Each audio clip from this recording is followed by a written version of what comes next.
Итак, уважаемые дамы и господа, мы с вами приступаем к следующей теме. Тема 6. Основные достоинства. Тема 6. Основные достоинства.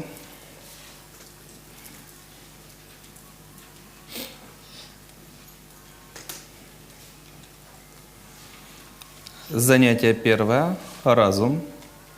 Занятие 1. Разум.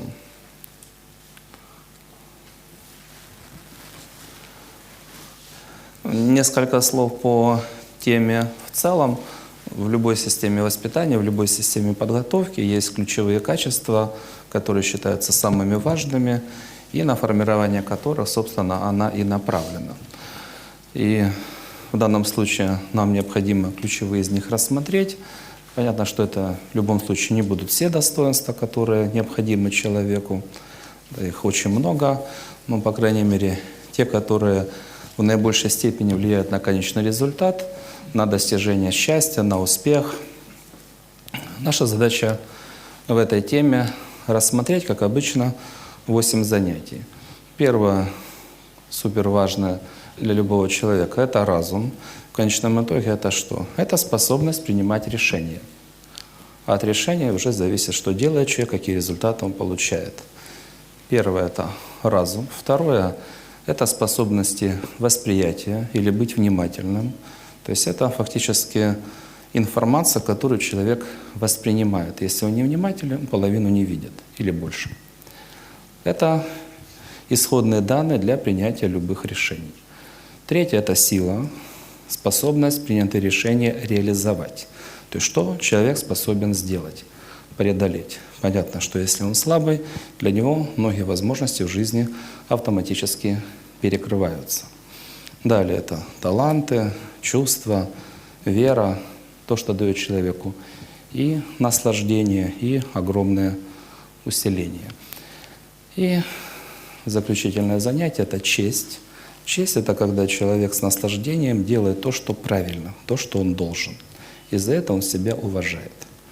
А без чести человек получает наслаждение от того, что сделал гадость, украл, соврал, да, или просто у него нет сил для того, чтобы поступать достойно.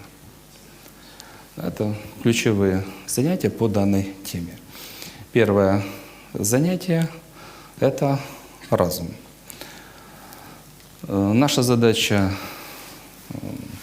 рассмотреть, что это такое, каковы его основные свойства, то есть практически для чего он нам нужен. Далее, какие условия необходимо выполнить, чтобы у человека была способность и развивать свой разум, и думать эффективно. Ну и третье – это основные ошибки, но с ошибками как бы попроще. Все, что неправильно, это ошибка. Ну, по крайней мере, некоторые из них мы рассмотрим. По сути, по свойствам. Все, что касается разума, мы с вами рассматривали.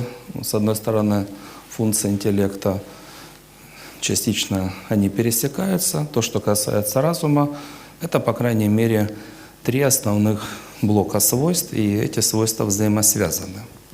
Первое – это знание человека.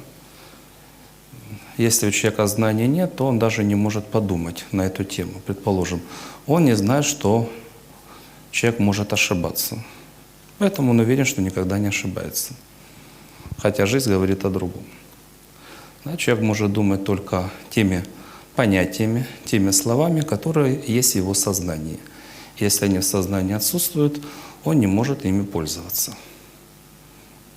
Ни знаний, ни образов, ни опыта, у него этого нет. Да, если человек что-либо не ценит, он даже смотрит на кого-то, на что-то, он не может оценивать те достоинства, которые он не знает. Поэтому первое – это знания. Они являются основой для чего? И для формирования логики, то есть что правильно, и в конечном итоге для принятия всех решений. То есть если знания говорят о том, что что-то не является ценным, то нет смысла об этом думать и нет смысла решать соответствующие задачи. То, что человек не ценит, он это игнорирует. или считает, что вредно, скажем, заниматься спортом вредно. Он и не занимается спортом. То есть знания первичные, они предопределяют в конечном итоге все остальное, что происходит с человеком. Да, то есть знание – это основа для формирования логики и для всех решений. Второе, что опирается на знание, это логика. Логика – это как человек думает. Да, конечно, в идеальном варианте он думает логично, правильно, и здесь свои законы. Большинство людей логику не изучают и свои решения принимают не с помощью расчета, то есть что сделать, чтобы получить желаемый результат, а с помощью оправдания своих слабостей, проблем, страхов, желаний. То есть большинство людей логика подсознательная. Я хочу защитить свои проблемы, я не хочу что-либо изменять, или мне что-то хочется, поэтому это правильно.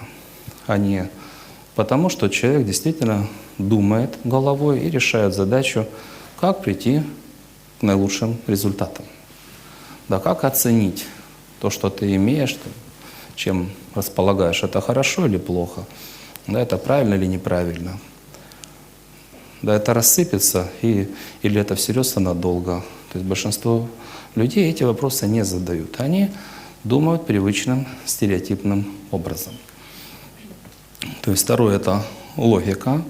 И в свою очередь третье – на основе знаний и логики, то есть правил, как с этими знаниями работать, идет принятие всех решений в жизни. Причем решений от сиюминутных любых до самых важных, чему стоит посвятить свою жизнь. Да, там, столько-то десятков лет, предположим. То есть уже от этих решений зависит, что будет делать человек, а результат его действий – это его судьба и, собственно, кем он является.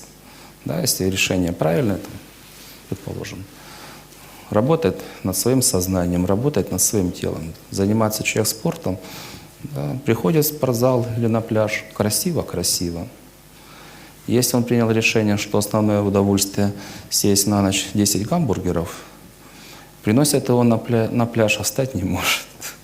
Некрасиво. Да? Здоровье пошаливает, тело такой странной формы, дышать тяжело. Да, это от принятых решений. И мы с вами рассматривали одну из тем, это уровни развития. Фактически уровни развития – это что?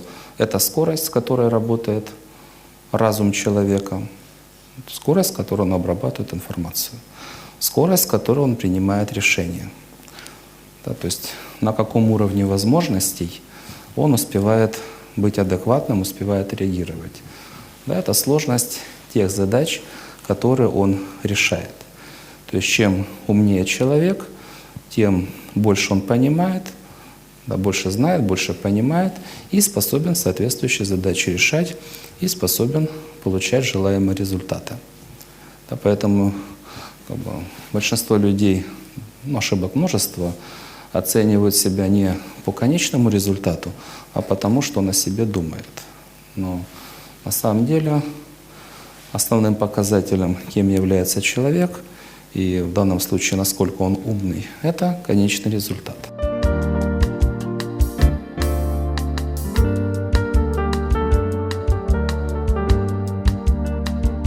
Огромная благодарность, Михаил Юрьевич, вам за это занятие. И уже внимание мы уже не первый раз с разных сторон подходим, то есть очень, очень хорошо, что вы нам и так рассказываете, и так пытаетесь объяснить, чтобы углубилось это действительно. Прям пытаюсь.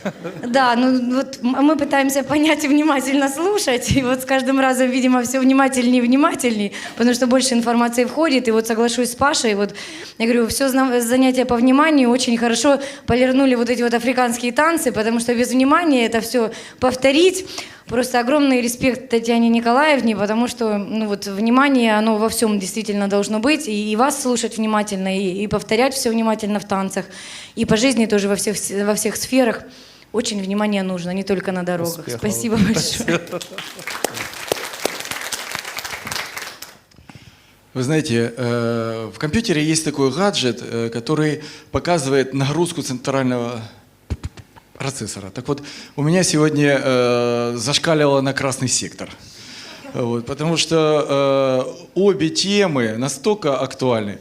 Огромная благодарность, Михаил Юрьевич, за это занятие, потому что все занятие было максимальное напряжение. Как развить свою разумность, какими путями, из чего это состоит, насколько важно перепроверять свои знания, насколько важно развивать логику и так далее, и так далее. И вот чувствовалось, как уходят эти программы, которые блокируют разумность. По внимательности не всегда оставалось внимание на должном уровне. Приходилось себя где-то вылавливать и понимать, что занятие это по внимательности. Поэтому что ж ты делаешь, куда ж ты убегаешь? Я желаю всем, чтобы мы были настолько внимательны, чтобы не упустили свой успех, и были настолько разумным, чтобы сумели воспользоваться этим успехом. Огромная всем благодарность. Спасибо. Все, кто сражается, молодцы. Молодцы.